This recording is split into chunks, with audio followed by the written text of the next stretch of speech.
नमस्कार, खरी बात आदित्य के साथ में आप सभी का स्वागत है। मैं हूं आदित्य नामदेव। आज हमारे साथ छत्तीसगढ़ के डीजीपी अरुण देव गौतम साहब हैं। बहुत स्वागत करता हूं सर आपका। पहले तो बहुत शुभकामनाएं सर। सालों दंश छत्तीसगढ़ ने झेला सर नक्सलवाद का। आपके कार्यकाल में छत्तीसगढ़ माओवाद से निजात पा लिया सर छत्तीसगढ़ ने। क्या कुछ कहेंगे सर? पूरे छत्तीसगढ़ के लिए, विशेष तौर पर बस्तर के लिए, और रादर चूँकि देश ही नक्सल से मुक्त हो रहा है, इसलिए समस्त देश के लिए सही में ये बहुत बड़ा क्षण है।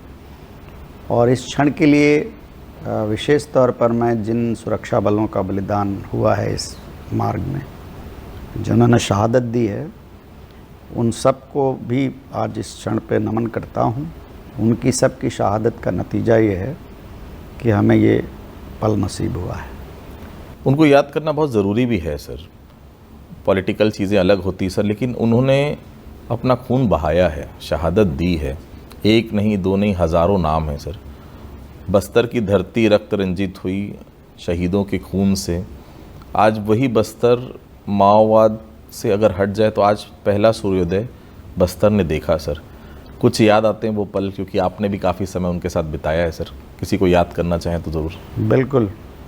मैं राज्य बनने के बाद से ही छत्तीसगढ़ जब आया था, तो उसके बाद माओवाद 2004 में दोनों पार्टी का विलय हो गया, सीपीआई एमसीसी और पीडब्ल्यूजी का।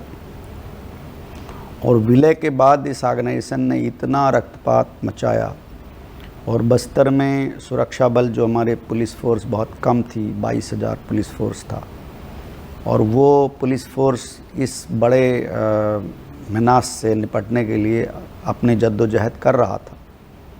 और उस जद्दोजहद में बहुत सारे साथियों ने हमारे बलिदान दिए हैं। मैं बस्तर में 2013-14 में जिरम घाटी के बाद पदस्थ हुआ था। तो उस दौरान यद्यपि इलेक्शंस बहुत पीसफुल हुए, विधानसभा और लोकसभा दोनों इलेक्शंस शांतिपूर्ण हुए थे, पर उसी बीच में एक बहुत जांबाज अधिकारी था एसटीएफ में, लव भगत। एक और सब इंस्पेक्टर था हमारा, जो अरनपुर के इलाके में था। ऐसे कई लोग हमारे सामने शहीद हुए। उन सब के परिवारों से मिला, उन सब से बात किया। बहुत ही दुखद क्षण था। सबसे दुखद क्षण मेरी ज़िंदगी में तो तब था जब मदनवाड़ा कांड में एसपी शहीद हुए, और उनके साथ 29 जवान शहीद हुए। उसके बाद मेरी पोस्टिंग डीआईजी राजनांदगांव के रूप में हुई थी। उस समय फोर्स को लीड करते समय ये लगता था कि फोर्स पूरी तरह से अंदर से हतबल हो चुका है, और उसे फिर से तैयार करना और इस स्तर पर लाना कि वो नक्सलवाद से लड़ सके, ये एक बहुत बड़ी चुनौती थी। इसलिए ये दो क्षण मैं आप बता सकता हूँ जो मेरे व्यक्तिगत अनुभव में बहुत गंभीर थे। और छत्तीसगढ़ पुलिस की ये ताकत है कि इन सभी चुनौतियों से उबरते हुए और बहुत घनघोर संघर्ष करते हुए आज इस मुकाम पे पहुंची कि जो बिल्कुल अविश्वसनीय टारगेट था उसको उसने अचीव किया है। आपको कभी ऐसा लगता था सर कि एक आवाज़ आई कि 31 मार्च 2026 को नक्सलवाद माओवाद खत्म हो जाएगा? बहुत सारे लोगों को विश्वास नहीं होता था, क्या बात कर रहे हैं, कुछ भी बात कर रहे हैं, कैसे हो पाएगा? लेकिन फोर्स ने वो करके दिखाया सर। उस फोर्स के लिए क्या कुछ कहना चाहेंगे? क्योंकि ये निश्चित तौर पर छत्तीसगढ़ में जो भी लोग जानते हैं, पहचानते हैं छत्तीसगढ़ को, वो सभी ये सोचते थे यार कि ये ऐसा टारगेट है जो कभी पूरा हो ही नहीं सकता। क्या कहेंगे? यही तो बात है कि जो बिल्कुल अविश्वसनीय सा लक्ष्य लगता था, सपना लगता था, वो रियलाइज़ करने का ही तो आनंद है। और वो उसके लिए मैं ये मानता हूँ कि हमारा देश का जो राजनीतिक नेतृत्व है, उसकी दृढ़ संकल्प, उसकी इच्छा शक्ति, और उसके द्वारा ये विश्वास दिया जाना सुरक्षा बलों को भी, राजनीतिक शक्तियों को भी, और सभी तरीके से जनता में भी ये विश्वास पैदा करना कि इतनी बड़ी चुनौती को एक समयबद्ध सीमा में हम लड़ सकते हैं, हम उस लक्ष्य को अचीव कर सकते हैं। ये जो रिजॉल्व है, ये जो दृढ़ प्रतिज्ञ संकल्प है, इसकी ताकत ने बहुत बड़ा जादू किया। और सुरक्षा बलों ने फिर इस प्रकार लड़ाई लड़ी जैसे कि उन्हें ऊपर से कोई संरक्षण है और एक कोई आदमी, कोई शक्ति मोटिवेट करती है, और उसी शक्ति के बल पर वो लोग लड़ते रहे। और बहुत बड़े बड़े जो अभियान हुए, उस अभियानों में एक सबसे बड़ी बात यह है योद्धा के लिए कि वो कोई अनीति काम नहीं करता, कोई ऐसा अनर्थ नहीं करता। तो इन अभियानों की एक सबसे बड़ी ताकत जो रही कि हमने किसी निर्दोष को नहीं मारा। जो पहले नेशनल ह्यूमन राइट्स कमीशन में बहुत शिकायतें होती थी कि किसी निर्दोष को मार दिया, इस पूरे अभियान में सुरक्षा बलों ने ये संयम बरता। कई बार तो ऐसा हुआ कि भालू ने हमला कर दिया और भालू के हमले से हमारे जवान घायल हुए, लेकिन भालू को गोली नहीं मारी। तो आप जब भालू को गोली नहीं मारी तो निर्दोष व्यक्ति को गोली चलाने का तो सवाल ही नहीं उठता।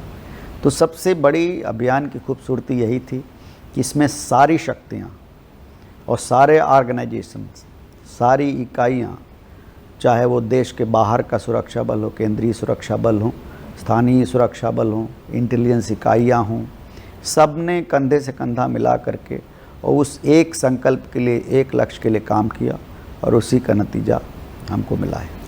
काफ़ी लंबा अनुभव रहा है सर नक्सल क्षेत्र में काम करने का। आपको क्या लगता है भी कितने और कमांडर बचे हुए हैं जिनके लिए अभी भी जद्दोजहद बाकी है? क्योंकि छत्तीसगढ़ में तो जो बड़े नाम थे वो तो अब है नहीं, या सरेंडर कर दिए या मारे गए, लेकिन अभी भी आप क्या देखते हैं, कितनी दूर अभी भी हमको और चलना है सर? नहीं, ये तो एक ताश की पत्ती का महल था।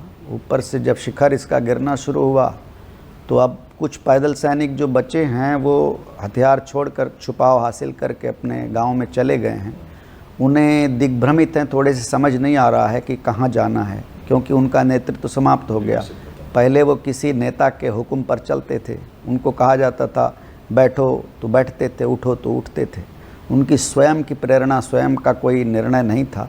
इस कारण कुछ पैदल सिपाही जैसे स्तर के लोग, जो कि अभी जिनमें खुद का अपना बहुत निर्णय नहीं था, वो भ्रमित हैं। कुछ गांव में बिना हथियार के हैं, उनको हमारे नज़र में हैं, वो सब सरेंडर कर देंगे, कर ही चुके हैं, बेसिकली हथियार त्याग चुके हैं। लेकिन अब उन्हें ये नहीं समझ में आ रहा कि वो पुलिस के पास कैसे आएँ, तो हम धीरे धीरे उनको खोज कर ले आएंगे। एक बड़ी बात और है सर, लूटे गए हथियार बहुत सारे अभी भी डंप हैं, टूटे हुए हथियार भी, और सबसे बड़ी बात है कि ऐसी बहुत सारी चीज़ें हैं जो कहीं ना कहीं बारूद के ढेर में पूरा बस्तर है। बहुत सारी माइंस अंदर हैं, लैंड माइंस बिछा के रखे हैं। ये भी एक बहुत बड़ा चैलेंजेस है फोर्सेस के लिए आने वाले समय में, क्योंकि वो हथियार भी अभी तक है, बहुत सारे हथियार भी वापस नहीं आए, और सबसे बड़ी बात है जो बारूद लगा हुआ है उसको एक दिन में तो बस्तर से निकाला नहीं जा सकता। ये बड़ा चैलेंजेस फोर्सेस के लिए अभी मान रहे हैं आप? हाँ, बहुत सारा डिमाइनिंग किया जा चुका है, और जो सरेंडर्ड नक्सल्स हैं, जो उनके इन्फॉर्मेशन पर बहुत सारे डंप, उनका पैसा और उनका जो गोला बारूद असला है, उस लगभग रिकवर हो चुका है। बट फिर भी ये तो सतत प्रक्रिया जारी रहेगी। सभी रोड्स को सेफ बनाएंगे ताकि सभी गाड़ियाँ वहाँ पर सुरक्षित तरीके से चल सकें। कोई नई आईडी नहीं लगे, इस प्रकार का कोई दिमाग अगर है तो उस पर लगातार नज़र रखने की आवश्यकता है, क्योंकि स्थानीय स्तर पर बहुत सारे ट्राइबल्स को ये हुनर हासिल हो गया है नक्सल के द्वारा कि बहुत छोटे समय में आईडी लगा लेते हैं। तो कोई क्रिमिनल इंटेंट से भी कोई आईडी यूज़ कर सकता है। आपने देखा छत्तीसगढ़ में ऐसे उदाहरण हैं कि अपनी वाइफ के किसी दोस्त से बदला लेने के लिए भी ब्लास्ट बना के बम भेज दिया। तो अगर ये हुनर है उनके पास तो इसको क्रिमिनल पर्पसेस के लिए भी इस्तेमाल किया जा सकता है। इसलिए उसके लिए हम सतर्क हैं और वो हम कार्रवाई करते रहें। एक प्रक्रिया जानने का मन था सर, जितना हो सके आप बताइएगा। जैसे माओवादी जो सरेंडर कर देते हैं सर, उनके जो पुराने केसेस रहते हैं उसमें क्या होता है आगे सर, क्या होता है उसके मतलब? नहीं, सरेंडर्ड माओइस्ट जो होते हैं उनके जो अपराध होते हैं, पुनर्वास जो नीति है उसी में ये व्यवस्था है कि उनके अगर उन्होंने अपने स्वयं से हथियार के साथ सरेंडर किया है तो उनके जो भी प्रकरण हैं उन पर एक प्रकरण वापसी का एक प्रक्रिया बनी है। राज्य शासन ने वो प्रक्रिया मंजूर की है। उसके बेसिस पर वो अपराधों का जो वापसी की एक प्रक्रिया बन गई है, उसमें पहले जिला स्तर से वो राज्य स्तर पर आएगा, और राज्य स्तर पर भी एक कैबिनेट की एक सब कमेटी है जो उस पर विचार करती है, और विचार करने के बाद अगर वही कोई केसेस ऐसे हैं जिसमें केंद्रीय कानून वापस के तहत कोई अपराध है उसकी वापसी होनी है, तो उसमें भारत सरकार की भी अनुमति लगेगी। तो वो प्रक्रिया चल रही है, उसके अनुसार हम प्रकरण वापस लेंगे उनको। जो माओवादी सरेंडर किए हैं सर, उनको निश्चित तौर पर पुनर्वास नीति के तहत काम तो देना पड़ेगा। काम नहीं दिए तो हो सकता है फिर से उत्पात मचाने लग जाएं। क्या उसके लिए होना चाहिए सर? क्या सोच है आपकी फोर्सेस की? नहीं, हाँ, वो बहुत समर्थ हाथ हैं। जो जिन लोगों ने लड़ाई लड़ी है, जो नक्सल ने सरेंडर किया है, उनमें बहुत शक्ति है। सिर्फ उसका सही उपयोग होना चाहिए और सही दिशा मिलनी चाहिए उसको। तो राज्य सरकार के पास अभी एक अवसर है कि उस शक्ति को सही उसका नियोजन करे और सही दिशा में नियोजन करे, तो हमारे लिए बहुत उत्पादक और बहुत अच्छे साबित हो सकते हैं। लगातार कल भी हमने देखा सर, इसके पहले भी देखा, काफ़ी मात्रा में सोना, काफ़ी मात्रा में कैश नक्सली जो सरेंडर कर रहे हैं वो लेकर आ रहे हैं। जानने की उत्सुकता है सर, इस पैसे और हथियार का होता क्या है सर? नक्सल के पास जो भी ये इस तरह की सामग्री मिलती है वो अपराध से जुटाई गई चीज़ है और किसी से एक्सटॉर्शन पे वसूली गई चीज़ है। तो जो भी पैसा, हथियार जो भी उनके पास में है, उनका पहले उस संबंधित अपराध में जब्ती होता है, और जब्ती के बाद फिर वो न्यायालय को सूचित करते हैं हम कि ये चीज़ें जब्ती हुई हैं, और न्यायालय के आदेश के अनुसार उसका डिस्पोजल होता है। नक्सल एक बहुत बड़ा चैलेंज था सर, लेकिन दृढ़ इच्छा शक्ति ने माओवाद को खत्म किया। दूसरी अब लड़ाई हमको लड़नी है सर छत्तीसगढ़ में नशे के खिलाफ, क्या कुछ कहेंगे? हाँ बिल्कुल, अभी तो नेक्स्ट बैटल ही है वो, और हमारे देश में भी ये भी केंद्रीय गृह मंत्री जी का ही रिजॉल्व है कि नशे के खिलाफ बहुत ही इंटीग्रेटेड लड़ाई लड़ने की आवश्यकता है, क्योंकि ये नेटवर्क के बेसिस पर पनपता है। तो इसलिए बहुत सतर्कतापूर्वक एक इस पर नज़र रखी जा रही है, और एक मैकेनिज़्म बना है जो जिला लेवल, राज्य स्तर पर और केंद्र स्तर पर इसका इंटीग्रेशन हो रहा है, और लगातार इसकी समीक्षा और बैठकें हो रही हैं, और उसके आधार पर कार्रवाई हो रही है नेटवर्क्स के खिलाफ। इसकी जो मुख्य रूप से चुनौती ये है कि सप्लाई बाधित करना, सप्लाई रोकना, ये हमारा पुलिस का काम है, लेकिन जो कंज्यूमर है, जो जिसको चाहिए नशा, उसके डिमांड का, उसकी मांग को ख़त्म करना, इसके लिए बहुत सारे फैक्टर्स जवाबदार हैं। उसमें परिवार जैसे संस्थान की भूमिका है, समाज की भूमिका है, स्कूल की भूमिका है, गुरुजी की भूमिका है, पत्रकार की भूमिका है कि ये नशे के विरुद्ध एक मन में एक संकल्प पैदा करें युवा पीढ़ी के मन में, उसके जो नुकसान हैं उससे उनको आगाह करें। और परिवार में जो बच्चे बहुत आजकल आइसोलेटेड महसूस कर रहे हैं और नशे की तरफ जा रहे हैं, आवश्यकता ये है कि परिवार में उनको जोड़ा जाए, परिवार को वापस डिसइंटीग्रेट करने से बचाया जाए। तो ये बहुत सारे फ्रंट्स पर काम करने की आवश्यकता है। दूसरी चीज़ ये है कि जो नशे से प्रभावित हैं, जो नशे की गिरफ्त में आ गए हैं, उनका रिहैबिलिटेशन ज़रूरी है। कई बार नशे में की गिरफ्त में आए आदमी को अगर आप नशा नहीं देंगे तो वैसे ही वो मर जाएगा। तमाम ऐसे इंसिडेंट्स, वो कुछ भी करेगा, क्राइम करेगा, किसी भी को भी मारेगा, बट उसको नशा चाहिए। तो इसलिए ये चुनौती जो है वो बेसिक मूल रूप से 3 फ्रंट्स पर लड़ी जानी है। एक तो सप्लाई, जिसको पुलिस कम करेगी, कहीं से भी जो नेटवर्क्स हैं उसको ध्वस्त करेगी।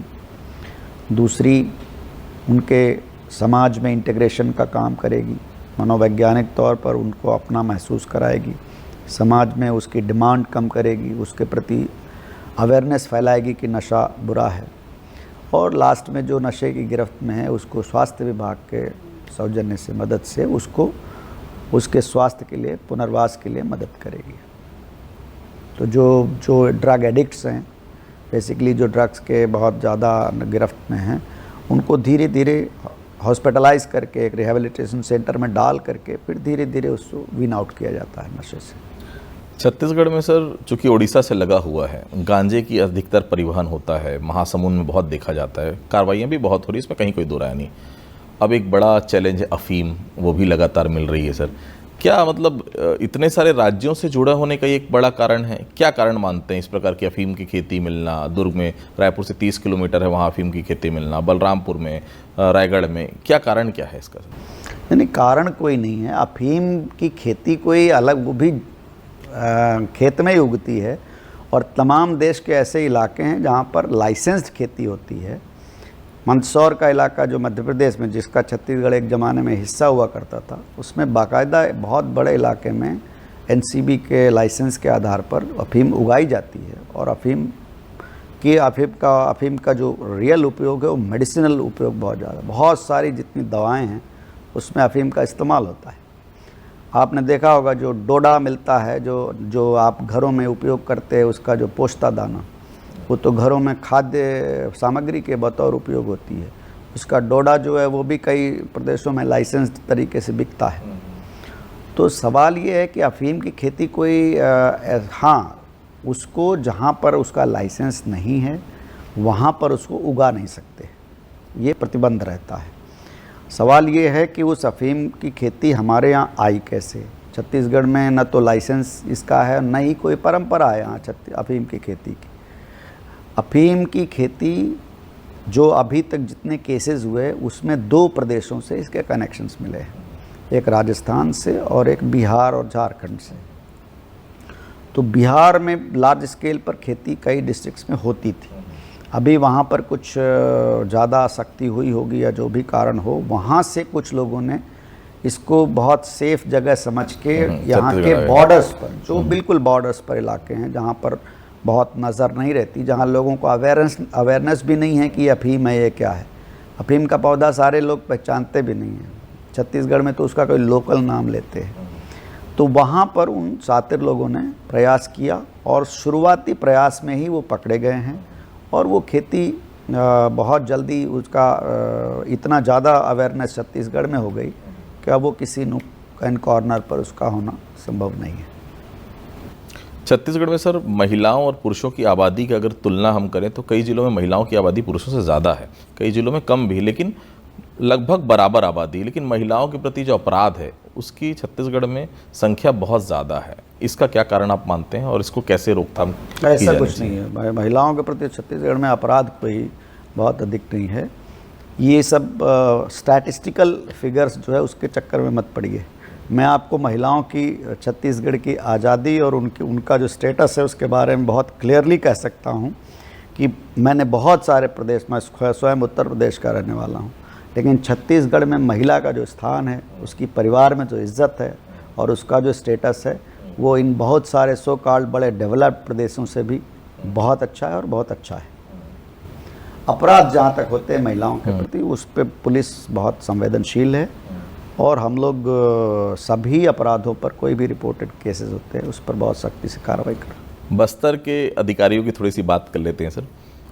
चूँकि जिला बल है, सिपाही तो जहाँ जिले में भर्ती हैं वहीं रहेंगे, बट बहुत सारे सब इंस्पेक्टर हैं, बहुत सारे टीआई हैं, बहुत सारे अधिकारी हैं जो सालों से बस्तर में हैं। सर, आप जिस पद पर हैं सर, उम्मीद आपकी तरफ है कि अब उनको भी थोड़ा शहरों में धीरे धीरे वो भी आएँ, उनका पदस्थापना शहरों में हो, इसके लिए कुछ प्रयास किए जाएं? मैं तो उल्टा बोलूँगा, बस्तर स्वयं में ही अब इतना सुंदर है और शहर बन रहा है कि बस्तर से अब पलायन की, भागने की कोई इतनी अर्जेंसी नहीं है। ऑफ कोर्स ट्रांसफ़र पोस्टिंग तो होता रहता है, रोटेशन पुलिस का एक रूल है, परंपरा है, होती रहती है, और टाइम लिमिट से ज़्यादा पदस्थापना का कारण भी आपको पता है कि वहाँ पर जो टीम काम कर रही है उसको डिस्टर्ब करना उचित नहीं समझा गया।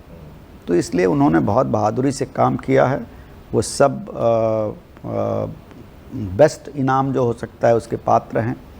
हम ज़रूर कोशिश करेंगे कि उनको जो उनके मन के मुताबिक जो चीज़ें हों मिलें, बट इस बारे में केवल बस्तर को, आप लोग की दृष्टि में भी अब बदलाव आना चाहिए। हमेशा ये सोचना कि बस्तर कोई ऐसी ख़राब जगह है जहाँ पर कोई पदस्थापना से पूरी तरह भागना चाहेगा, ऐसा नहीं है। बहुत सारे लोग, बहुत सारे पुलिसकर्मी हैं जो अब बस्तर में नौकरी करना चाहते हैं। बस्तर से जुड़े एक और सवाल था सर कि अभी तक बस्तर की पुलिस ने नक्सल ऑपरेशंस देखे हैं सर, अब नक्सल ऑपरेशंस खत्म होंगे, निश्चित तौर पर माओवाद खत्म हुआ है तो अब डेवलपमेंट आएगा वहाँ पर। लोग अलग अलग जगह के आके बस्तर में शिफ्ट होंगे, क्योंकि बस्तर निश्चित तौर पर बहुत खूबसूरत है। अब क्राइम का ज़रिया और क्राइम का नज़रिया वहाँ पर बदलेगा। ऐसे में फोर्स को फिर से नए तरीके से तैयार करना, क्योंकि अभी वो फोर्स पूरी तरह से केवल एंटी नक्सल ऑपरेशन के अलावा कुछ बहुत अच्छे से जानती नहीं सर। नहीं, आपने ठीक कहा, ओरिएंटेशन करना पड़ेगा और उसके लिए हमने तैयारी की है। वहाँ पर जो ट्रेनिंग सेंटर्स हैं उसमें पुलिस का भी ओरिएंटेशन करेंगे। नई समस्याएं, नई सामाजिक, गांव में अलग किस्म की समस्याएं पैदा होंगी। पहले जो बहुत डरे सहमे से ग्रामवासी थे, बहुत सारे उनके मूवमेंट्स बढ़ेंगे, रोड पर उनका आना जाना बढ़ेगा, बाज़ारों में भीड़ बढ़ेगी। क्राइम का भी ज़रिया चूँकि थोड़ा निर्भय होंगे, इस तरफ से जो बंदूक का डर था, तो नॉर्मल क्राइम होने लगेगा। तो ये बहुत सहज बात है। ये उस नॉर्मलसी की तरफ इशारा करता है कि लोग शराब पी के अगर चौराहे पे हैं, बैठे हैं, आपस में विवाद हो गया, छोटा मोटा मारपीट का, इस प्रकार के मुकदमे बस्तर में नहीं आते थे। तो अब अगर वो आएगा तो वो नॉर्मलसी का बहुत, किसी भी अर्बन लाइफ का एक बहुत इसेंशियल पार्ट है और मैं उसे बहुत चैलेंजिंग नहीं मानता। वो तो बहुत अच्छी बात है कि बस्तर में भी नॉर्मल क्राइम्स होंगे। पुलिस अनुशासन के नाम से जानी जाती है सर, और आपको तो मैं सालों से देख रहा हूँ सर, दामन में कोई दाग नहीं लगा कभी, क्योंकि पुलिस से जनता की उम्मीदें बहुत ज़्यादा रहती है। राजस्व कोई अधिकारी रहेगा, कोई दूसरे डिपार्टमेंट करेगा, ठीक है, उसके बारे में बोलेगा, लेकिन वो उम्मीद जो पुलिस से है वो किसी से नहीं है। पुलिस उसको चाहिए, पुलिस के ऊपर आरोप भी वो लगा देगी, थाना सभी को चाहिए, पुलिस हर किसी को चाहिए। बीते कुछ समय से पुलिस के कई अधिकारियों के चलते कुछ ऐसी बातें आ रही कि पुलिस के अनुशासन का गिरता क्रम, और सबसे बड़ी बात है इमेज में भी बहुत फ़र्क पड़ रहा है।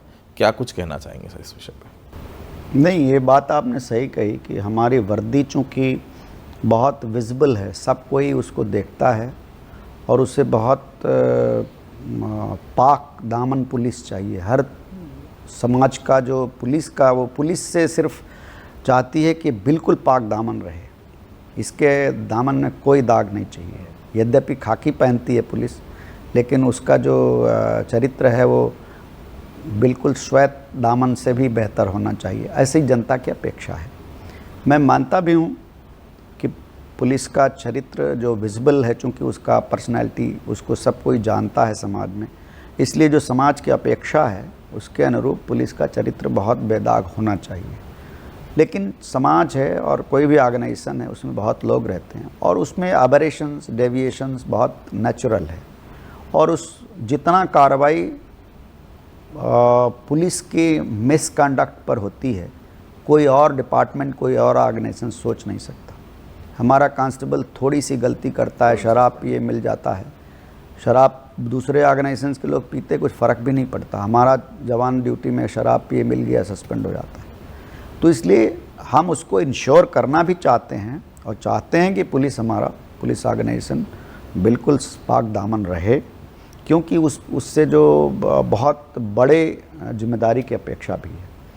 और हम कोशिश करते हैं कि हमारा सभी अधिकारी, सभी जवान चरित्रवान हो, अच्छे चरित्र का हो और समाज का में विश्वास काबिल हो। इसलिए हम बहुत कठोर कार्रवाई करते हैं। एक आखिरी सवाल सर, हर इंसान चाहता है कि वो जिस पद पर है, जब वहाँ से जाए तो कुछ बातों के लिए जीवन भर लोग उसे याद रखें। अरुण देव गौतम जिस चेयर पर बैठे हैं, जिस पद का वो निर्वहन कर रहे हैं सर, क्या लगता है उनको क्या ऐसी चीज़ वो करके जाना चाहते हैं इस डिपार्टमेंट के लिए जो हमेशा लोग याद रखें सर? लोग तो कभी याद नहीं रखते हैं। हम तो ये मानते हैं कि हमारा कुछ समय के लिए जो हमें ये जिम्मेदारी दी गई है, उस जिम्मेदारी का निर्वहन पूरी तरह नियम, कानून और उसकी मर्यादाओं के अनुसार कर सकूं। और इस पद का, चूँकि पुलिस का हेड का पद है ये, और पुलिस का सबसे बड़ा दायित्व जो है वो ये है कि वो लोगों को न्याय दिला सके और कानून व्यवस्था समाज में मेंटेन रख सके। और इस रूप में वो इतने बड़े ऑर्गेनाइजेशन का जब हेड होता है तो ये भी चाहता है कि उसके ऑर्गेनाइजेशन के हेड के नाते, मुखिया के नाते, उसका स्वयं का ऑर्गेनाइजेशन भी खुश रहे, मोटिवेटेड रहे, उसका मनोबल अच्छा रहे और समाज की सेवा में वो काबिल तौर पर बहुत प्रभावी तरीके से वो अपना ड्यूटी का निर्वहन कर सके। और इस लक्ष्य के लिए बहुत सारे पनिशमेंट, बहुत सारे रिवार्ड, दोनों एक साथ, उसका मनोबल बना रहे, उसकी तैयारी रहे, उसकी ट्रेनिंग और प्रिपेयर्डनेस अच्छी रहे, और किसी भी प्रकार की चुनौती आए तो उसको मुकाबला करने में कामयाब हो हमारा पुलिस बल। और इस रास्ते से अगर हम छत्तीसगढ़ की जनता को शांति और व्यवस्था दे सकें तो यही हमारा सबसे बड़ा योगदान है। बहुत बहुत धन्यवाद हमसे बातचीत करने के लिए। तो खरी बात में आपने सुना डीजीपी साहब को, जीवन में क्या करना है क्या नहीं करना एकदम क्लियर है। देखिए, साफ तौर पर कहना है पुलिस के रिवॉर्ड भी है, लेकिन अगर गलती करे तो पनिशमेंट भी है। और बहुत साफ उन्होंने कहा कि जनता आज भी बहुत भरोसा करती है पुलिस के ऊपर, और सबसे बड़ी बात है हमारी खुद की जिम्मेदारी अगर हम पुलिस अधिकारी हैं कि उस भरोसे को हम कायम रखें। खरी बात में इतना ही। अगली बार फिर किसी अधिकारी किसी नेता से आपकी मुलाकात कराएंगे, तब तक के लिए बहुत बहुत धन्यवाद।